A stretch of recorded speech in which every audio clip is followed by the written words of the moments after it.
ಎಸ್ಬಿಐನಲ್ಲಿ salary ಖಾತೆ ಹೊಂದಿರುವ railway ನೌಕರರಿಗೆ 1 ಕೋಟಿ ರೂಪಾಯಿ ಮೊತ್ತದ ಆಕಸ್ಮಿಕ ಮರಣ ವಿಮೆಯನ್ನ ನೀಡುವ ಒಪ್ಪಂದಕ್ಕೆ ರೈಲ್ವೆ ಸಚಿವಾಲಯ ಸಹಿ ಹಾಕಿದ್ದು ವಿವರ ಇಲ್ಲಿದೆ.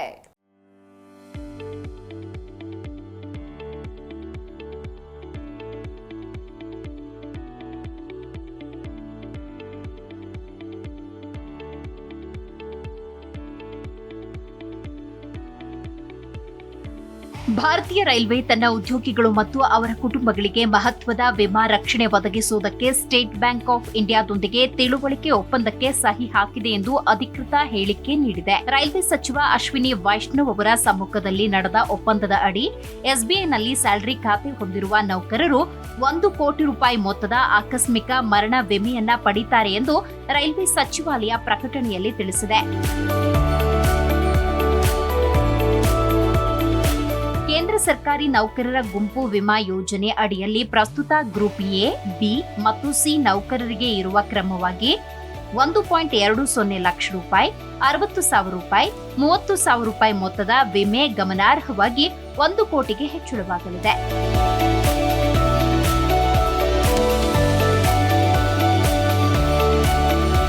ಅಲ್ಲದೆ ಎಸ್ಬಿಐನಲ್ಲಿ ವೇತನ ಖಾತೆಯನ್ನು ಹೊಂದಿರುವ ಎಲ್ಲಾ ರೈಲ್ವೆ ಉದ್ಯೋಗಿಗಳು ಈಗ ಯಾವುದೇ ಪ್ರೀಮಿಯಂ ಪಾವತಿಸುವ ಅಥವಾ ಯಾವುದೇ ವೈದ್ಯಕೀಯ ಪರೀಕ್ಷೆಗೆ ಒಳಗಾಗುವ ಅಗತ್ಯವಿಲ್ಲದೆ 10 ಲಕ್ಷ ರೂಪಾಯಿ ಮೊತ್ತದ ಸಹಜ ಸಾವಿನ ವಿಮೆಗೆ ಅರ್ಹರಾಗ್ತಾರೆ.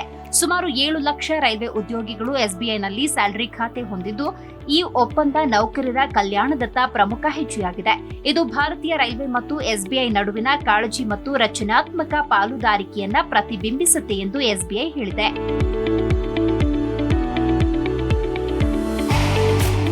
ರೈಲ್ವೆ ಸಚಿವಾಲಯದ ಪ್ರಕಾರ ಈ ಒಪ್ಪಂದ ಹಲವು ಪೂರಕ ವಿಮಾ ರಕ್ಷಣೆಗಳನ್ನು ಒದಗಿಸುತ್ತೆ.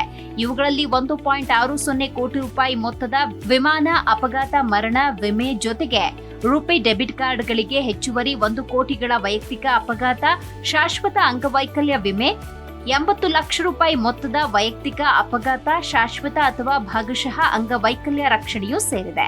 ಈ ಒಪ್ಪಂದ ಎಲ್ಲಾ ವರ್ಗದ ಉದ್ಯೋಗಿಗಳಿಗೆ, ವಿಶೇಷವಾಗಿ ಗ್ರೂಪ್ ಸಿ ಮುಂಚೂಣಿ ಸಿಬ್ಬಂದಿಗೆ ಪ್ರಯೋಜನವಾಗುವಂತೆ ರೂಪಿಸಲಾಗಿದೆ.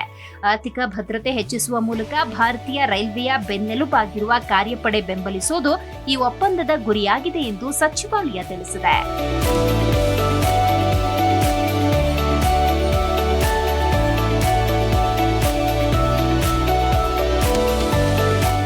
Desk bureau, G Kannada news.